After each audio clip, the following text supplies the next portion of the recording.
Je bénirai l'Éternel en tout temps. Ses louanges seront toujours dans ma bouche. Oh, j'aime qu'on ait un problème. Et puis qu'elle est content comme ça. Ah, m'pas caché, Dieu. Depuis que commence à lire Bible chaque jour, je senti charge problème moi yo sorti sous dôme.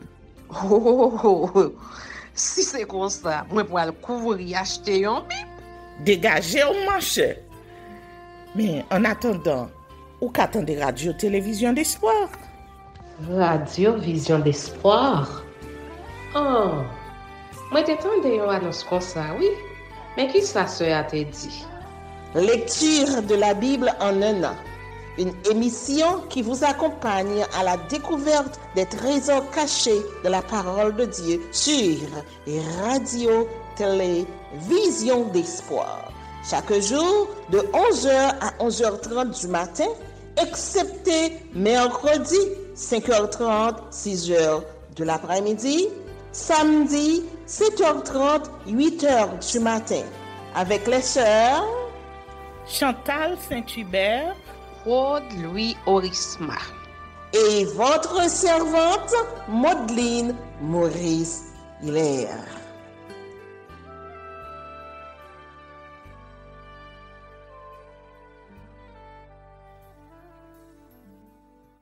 Saint-Esprit de Dieu, fais-nous la grâce de jouir de ta présence durant cette lecture qui enseigne, convainc, corrige, instruit et qui sauve.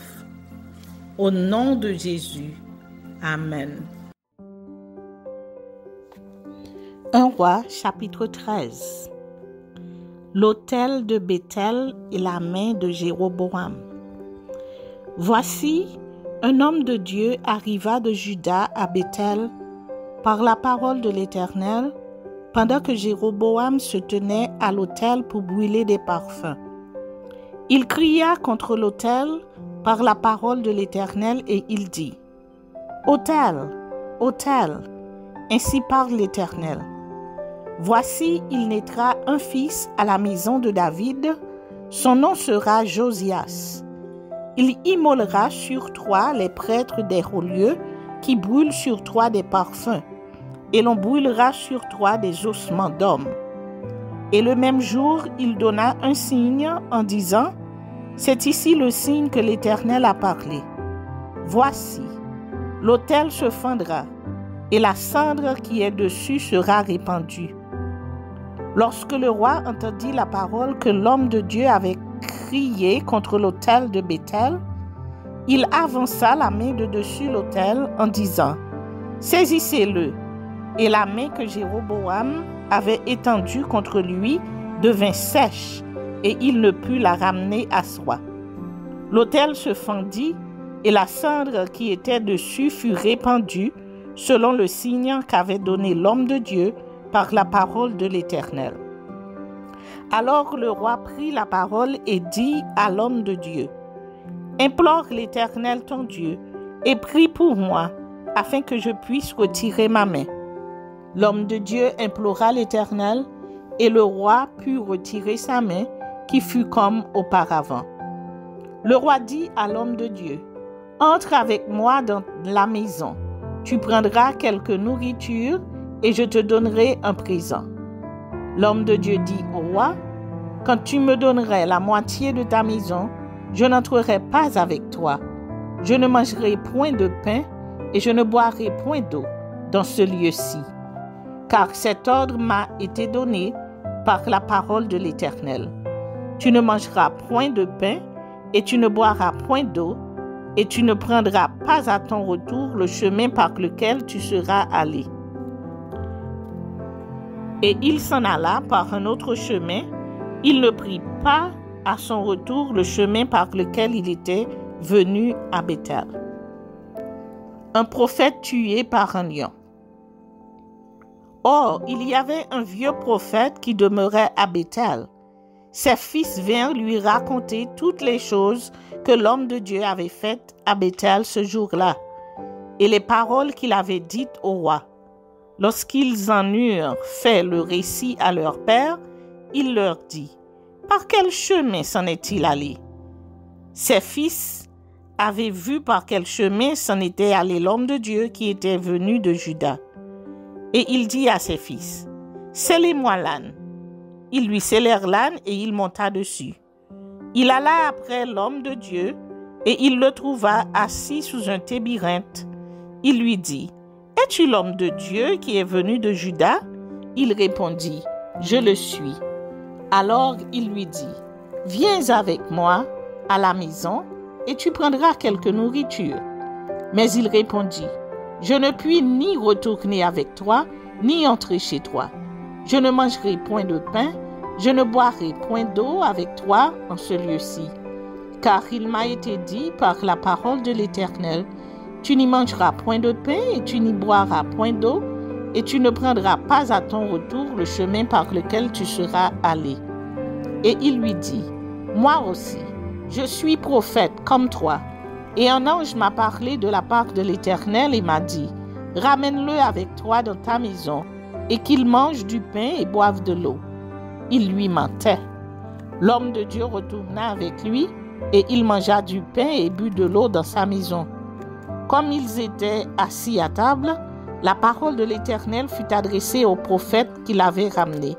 Et il cria à l'homme de Dieu qui était venu de Juda, « Ainsi parle l'Éternel, parce que tu as été rebelle à l'ordre de l'Éternel et que tu n'as pas observé le commandement que l'Éternel, ton Dieu, t'avait donné, parce que tu es retourné et que tu as mangé du pain et bu de l'eau dans le lieu dont il t'avait dit, tu n'y mangeras point de pain et tu n'y boiras point d'eau, ton cadavre n'entrera pas dans le sépulcre de tes pères. » Et quand le prophète qui l'avait ramené eut mangé du pain et qu'il eut bu de l'eau, il scella l'âne pour lui. L'homme de Dieu s'en alla, et il fut rencontré dans le chemin par un lion qui le tua. Son cadavre était étendu dans le chemin, l'âne resta près de lui, et le lion se tint à côté du cadavre. Et voici, des gens qui passaient virent le cadavre étendu dans le chemin, et le lion se tenant à côté du cadavre, et ils en parlèrent à leur arrivée dans la ville où demeurait le vieux prophète. Lorsque le prophète qui avait ramené du chemin l'homme de Dieu lui apprit, il dit, « C'est l'homme de Dieu qui a été rebelle à l'ordre de l'Éternel. » Et l'Éternel l'a livré au lion, qui l'a déchiré et l'a fait mourir, selon la parole que l'Éternel lui avait dite. Puis, s'adressant à ses fils, il dit, « Scellez-moi l'âne. » Ils le scellèrent, et il partit. Il trouva le cadavre étendu dans le chemin, et l'âne et le lion qui se tenaient à côté du cadavre. Le lion n'avait pas dévoré le cadavre et n'avait pas déchiré l'âne. Le prophète releva le cadavre de l'homme de Dieu, le plaça sur l'âne et le ramena. Et le vieux prophète rentra dans la ville pour le pleurer et pour l'enterrer. Il mit son cadavre dans le sépulcre et l'on pleura sur lui en disant, « Hélas, mon frère !» Après l'avoir enterré, il dit à ses fils, « Quand je serai mort, vous m'enterrerez dans le sépulcre où est enterré l'homme de Dieu. Vous déposerez mes os à côté de ses os. Car elle s'accomplira la parole qu'il a criée de la part de l'Éternel contre l'autel de Béthel et contre toutes les maisons des hauts lieux qui sont dans les villes de Samarie. » Après cet événement, Jéroboam ne se détourna point de sa mauvaise voie. Il créa de nouveau des prêtres des hauts lieux, pris parmi tout le peuple. Quiconque en avait le désir, il le consacrait prêtre des hauts lieux. Ce fut là une occasion de péché pour la maison de Jéroboam, et c'est pour cela qu'elle a été exterminée et détruite de dessus la face de la terre.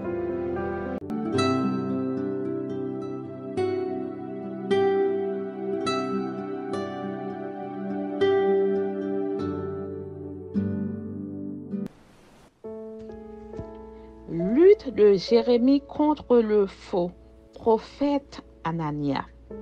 Jérémie chapitre 28. Dans la même année, au commencement du règne de Sédécias, roi de Juda, Le 5e mois de la 4e année, Hanania, fils d'Azur, prophète de Gabaon, me dit dans la maison de l'Éternel, en présence des sacrificateurs et de tout le peuple. Ainsi parle l'Éternel des armées, le Dieu d'Israël. Je brise le joug du roi de Babylone. Encore 2 années, et je fais revenir dans ce lieu tous les ustensiles de la maison de l'Éternel que Nebuchadnezzar, roi de Babylone, a enlevé de ce lieu et qu'il a emporté à Babylone. Et je ferai venir dans ce lieu, dit l'Éternel, Jéconia, fils de Joachim, roi de Juda, et tous les captifs de Juda qui sont allés à Babylone, car je briserai le joug du roi de Babylone. Jérémie le prophète répondit à Hanania le prophète en présence des sacrificateurs et de tout le peuple qui se tenait dans la maison de l'Éternel. Jérémie le prophète dit Amen.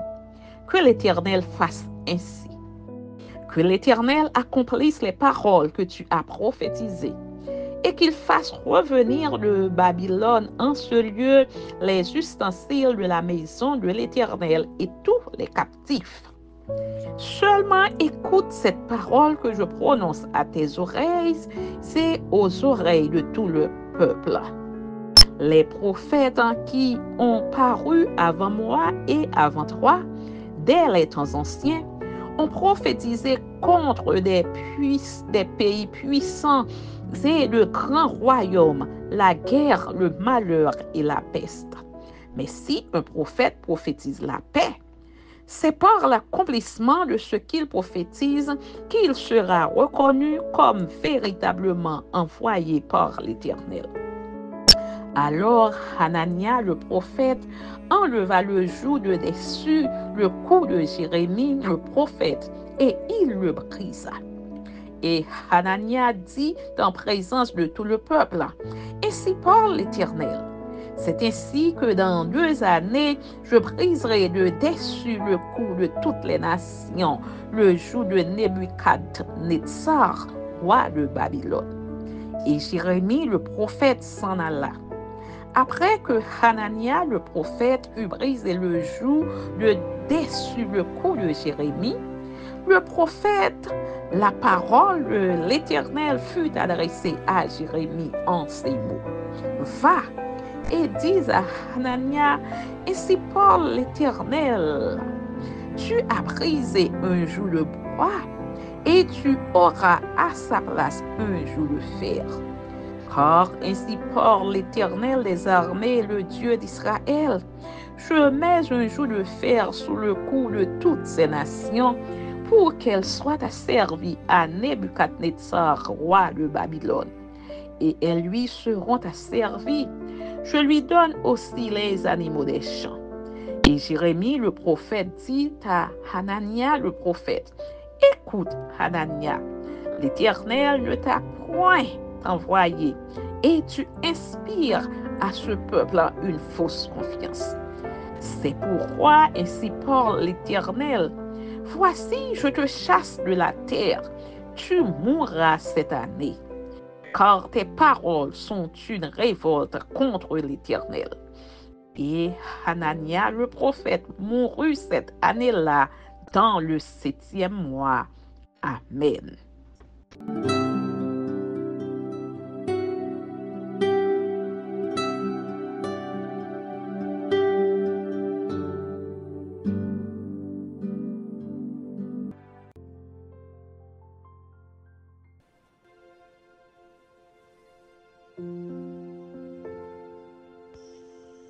Hébreux, chapitre 12.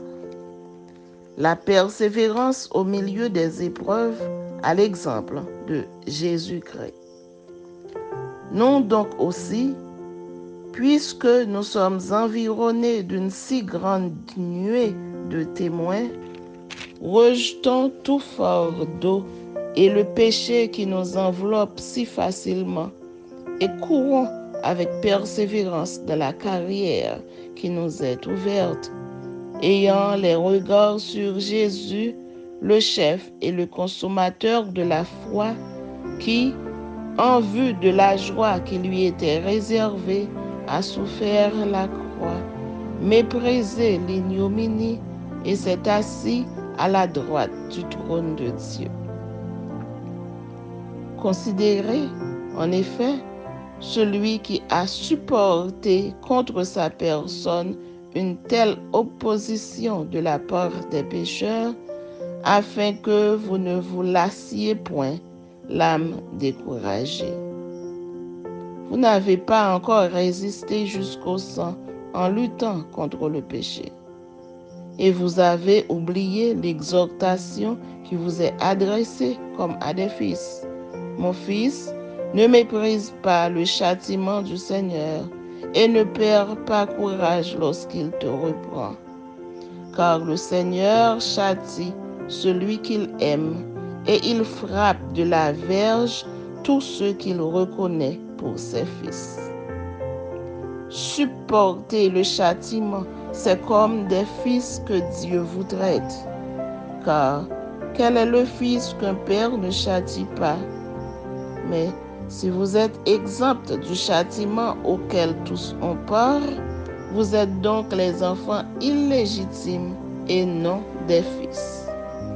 D'ailleurs, puisque nos pères, selon la chair, nous ont châtiés et que nous les avons respectés, ne devons-nous pas à bien plus forte raison nous soumettre au Père des esprits pour avoir la vie? Nos pères nous châtiaient pour peu de jours, comme ils le trouvaient bon. Mais Dieu nous châtie pour notre bien, afin que nous participions à sa sainteté. Il est vrai que tout châtiment semble d'abord un sujet de tristesse et non de joie, mais il produit plus tard, pour ceux qui ont été ainsi exercés, un fruit paisible de justice. La sanctification, préceptes divers.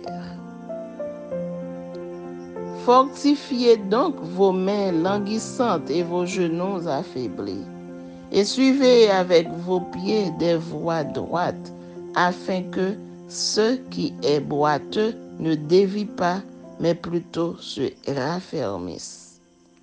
Recherchez la paix avec tous et la sanctification, sans laquelle personne ne verra le Seigneur. Veillez à ce que nul ne se prive de la grâce de Dieu, à ce qu'aucune racine d'amertume poussant des rejetons ne produise du trouble et que plusieurs n'en soient infectés. À ce qu'il n'y ait ni impudique, ni profane comme Ésaü, qui pour un mets vendit son droit d'aînesse. Vous savez que, plus tard, voulant obtenir la bénédiction, il fut rejeté, quoiqu'il la sollicita avec larmes, car son repentir ne put avoir aucun effet. Vous ne vous êtes pas approché d'une montagne qu'on pouvait toucher et qui était embrasée par le feu, ni de la nuée, ni des ténèbres, ni de la tempête, ni du retentissement de la trompette, ni du bruit des paroles, tels que ceux qui l'entendirent demandèrent qu'il ne leur en fût adressé aucune de plus, car ils ne supportaient pas cette déclaration. Si même une bête touche à la montagne, elle sera lapidée. Et ce spectacle était si terrible que Moïse dit: « Je suis épouvanté et tout tremblant. » Mais vous vous êtes approchés de la montagne de Sion, de la cité du Dieu vivant, la Jérusalem céleste des myriades qui forment le chœur des anges, de l'assemblée des premiers-nés inscrits dans les cieux, du juge qui est le Dieu de tous, des esprits des justes parvenus à la perfection, de Jésus qui est le médiateur de la nouvelle alliance, et du sang de l'aspersion qui parle mieux que celui d'Abel.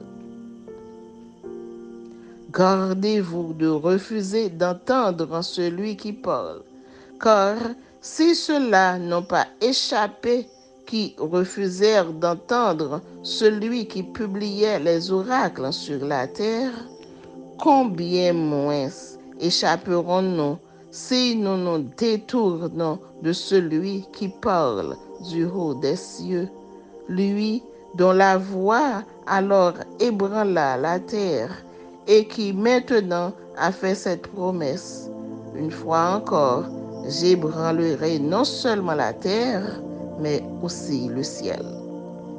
Ces mots, une fois encore, indiquent le changement des choses ébranlées comme étant faites pour un temps, afin que les choses inébranlables subsistent. C'est pourquoi, recevant un royaume inébranlable, montrons notre reconnaissance en rendant à Dieu un culte qui lui soit agréable, avec piété et avec crainte, car notre Dieu est aussi un feu dévorant.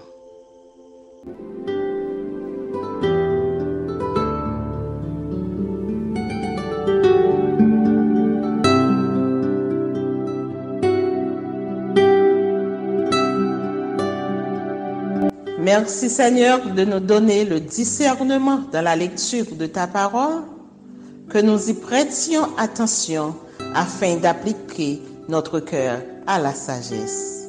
Amen. Que celui qui a des oreilles pour entendre, entende, et que celui qui lit fasse attention.